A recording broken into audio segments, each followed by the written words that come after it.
ഇയാളുടെ കഥ കഥയല്ല, എന്റെ വയസ്സ് പറയുന്നുണ്ട്. സാധാരണ ഇത് പ്രൊഡ്യൂസ് ചെയ്തിരിക്കുന്ന മുല്ലപ്പൂവും ജവാനും മുല്ലപ്പൂ എന്ന് പറയുന്ന സുമേഷിന്റെ തന്നെ നമ്മുടെ ദൃശ്യത്തിലെ പോലീസുകാരൻ അദ്ദേഹത്തിന്റെ നിർമ്മാണമാണ് ഈ സിനിമയും. അപ്പൊ രണ്ട് പടങ്ങളും ഏകദേശം നല്ല ഹിറ്റിലേക്കാണ്. ഒരു ചിരിച്ച് നന്നാക്കാൻ പറ്റുന്ന ഒരു ഫസ്റ്റ് ഹാഫ് ആണ്.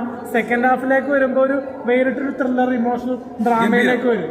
അവസാനം നല്ല രീതിയിൽ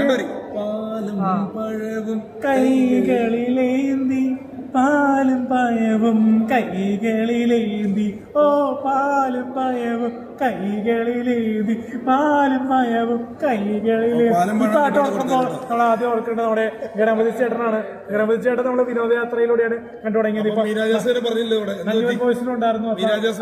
അതിലേക്ക് വരാം.